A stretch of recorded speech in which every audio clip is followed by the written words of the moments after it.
मुझे कैसे बुलाया तूने? Rolex. Sir! Yes sir. Okay sir. Yes sir. Bad ending versus good ending एक अच्छी एंडिंग मूवी को यादगार बना सकती है, पर अगर उसे अच्छे से ना लिखा जाए तो वो स्टोरी का सत्यानाश भी कर सकती है।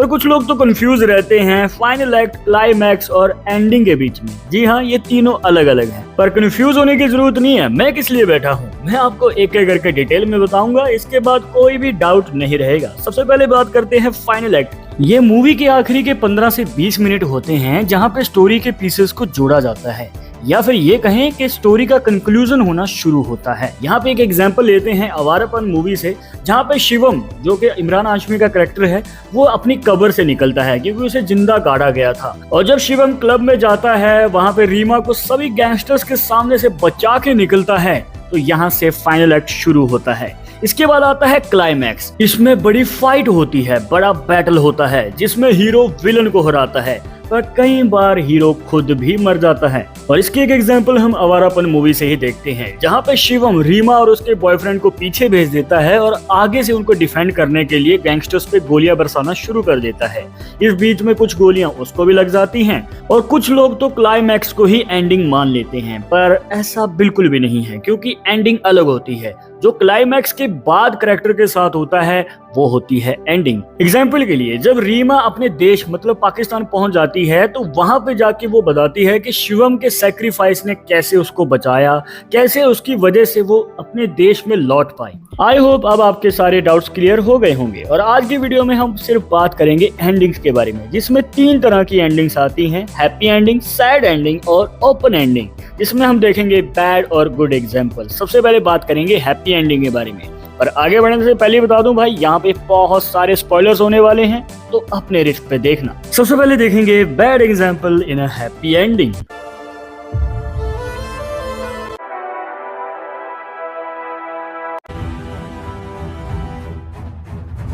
अब देखो भाई, आदि पुरुष के ऊपर तो पूरी की पूरी डेडिकेटेड वीडियो बन सकती है, पर आज हम सिर्फ एंडिंग के बारे में बात करेंगे। मूवी के क्लाइमैक्स में दिखाया जाता है कि कैसे लंकेश को आदि पुरुष हरा देते हैं। उसके बाद एंडिंग में फटाफट से बिना टाइम गवाए माता जानकी और आदि पुरुष को मिला दिया जाता है। ये एक दूसरे के गले मिलते हैं और क्रेडिट्स रोल होना शुरू हो जाते हैं। भाई यहाँ पे एकदम इमोशनलेस सीन था ये। इस मोमेंट को देखने के बाद जनता के अंदर जो खुशी का एहसास होना चाहिए था वो होता ही नहीं है। एक खालीपन महसूस होता है। बल्कि ये कहना भी गलत नहीं होगा कि कुछ भी महसूस नहीं होता है। इसके कंपैरिजन में अब हम देखेंगे good example in happy ending.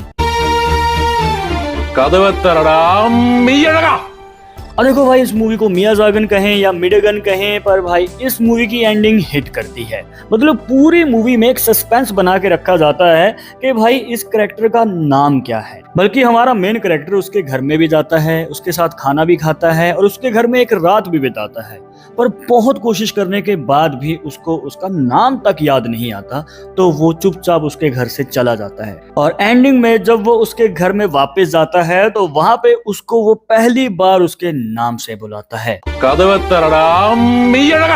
इसके बाद आती है सैड एंडिंग, और इसे अच्छे से समझने के लिए हम देखेंगे bad example in sad ending. चलाओ ना, मार दो जोया, प्यार करता हूँ तुझसे, नफरत नहीं। मुझे प्यार के हाथ मरना है। उन्होंने हमको मार दिया तो नफरत की जीत हो जाएगी। आई नो कुछ लोगों को ये एंडिंग बहुत पसंद आई होगी। रोमियो एंड जूलियट की ट्रेजेडी दिखाई जाती है, पर इसे और भी अच्छे से दिखाया जा सकता था। मतलब कि लड़की के परिवार वाले परमा को पकड़ लेते और उसे गोली मार देते, और लड़की उसके दुख में खुद को गोली मार लेती, तो ये और भी ज्यादा हिट करता। अब हम देखेंगे good example in sad ending. और 2 दिन बाद मानी हम सबको छोड़ के चला गया, बस एक चिट्ठी छोड़ गया था। किसी एक था राजा, एक थी रानी, दोनों मर गए, खत्म कहानी। सो किसी बसो, ये राजा तो मर गया, पर मेरी रानी अभी जिंदा है। अगर आपने दिल बेचारा देखी है तो आपको पता होगा कि through out the story many की सेहत खराब होती चली जाती है, और एक मोमेंट ऐसा आता है जहाँ पे उसे पता है कि अब उसके पास इतना टाइम नहीं है, तो अपने दोस्तों को बुलाता है कि भाई तुम मेरे फ्यूनरल पे जो स्पीच देने वाले हो मुझे अभी सुना दो। क्या हो रहा है? बताओ भैया, क्या हो रहा है? I wanted to attend my own funeral. तो आपको लगेगा कि वो एंडिंग है, और वो क्लाइमैक्स का पार्ट था। एंडिंग उसके बाद शुरू होती है। 2 से 3 दिन के बाद जब मैनी इस दुनिया से चला जाता है तो वहां पे वो एक लेटर छोड़ जाता है जो कीजी पढ़ती है। और आखिर में जब सारे मिलके उस मूवी को देखते हैं जो उन्होंने मैनी के लास्ट कुछ दिनों में उसके साथ शूट की थी, तो ये एंडिंग इतनी इम्पैक्टफुल थी कि हमें इमोशनल कर जाती है और दोबारा देखने की हिम्मत नहीं होती है। सारी किसी बात से सरी। चलो बहुत इमोशनल हो गए, अब हम जानेंगे ओपन एंडिंग के बारे में, जहाँ पे ऑडियंस के ऊपर छोड़ दिया जाता है कि भाई अब तुम सोचो आगे स्टोरी में क्या होगा। और इसे अच्छे से समझने के लिए हम देखेंगे bad example in open ending.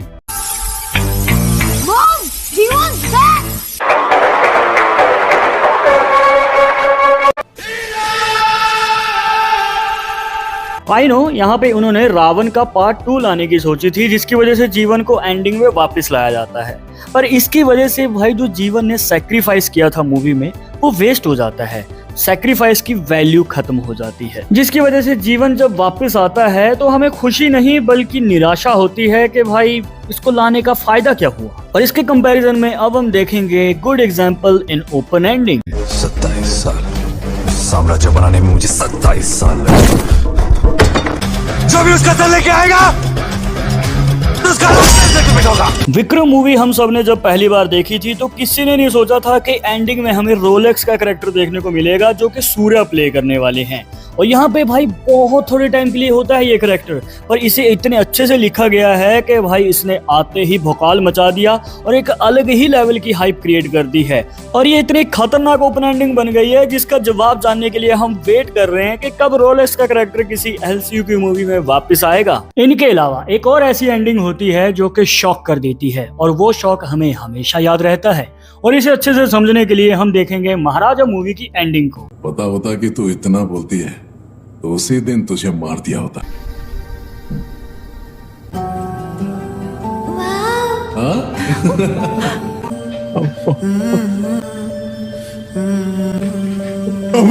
भाई मूवी की एंडिंग में जब पता चलता है कि वो बच्ची महाराजा की नहीं बल्कि सेलम की ही बेटी थी, मतलब विलन की बेटी थी, तो भाई जितना सेलम को शॉक नहीं लगता उससे ज्यादा ऑडियंस को लगता है, क्योंकि शुरू से आखिर तक हमें ऐसा ही लगता है कि ये एक रिवेंज स्टोरी है जहाँ पे महाराजा अपनी बेटी का बदला लेने वाला है। पर आखिर में जब ये ट्विस्ट आता है तो भाई सबको शॉक करके रख देता है। और अब आता है मेन सवाल, बाहुबली 1 की जो एंडिंग है जहाँ पे कटप्पा बाहुबली को मार देता है, तो वो एक सैड एंडिंग है, ओपन एंडिंग है या फिर एक शॉकिंग एंडिंग है? कमेंट बॉक्स में जरूर बताना। और अगर आपको एंडिंग्स का ये कंपैरिजन पसंद आया तो आपको बैड वर्सेस गुड कॉमेडी वाली ये वीडियो भी जरूर देखनी चाहिए। तब तक मैं जा रहा हूँ सेक्रेड गेम्स का सीजन 2 दोबारा से देखने, क्योंकि उसकी एंडिंग में तो कांड ही कर दिया था। हम ब्रह्मास्त्र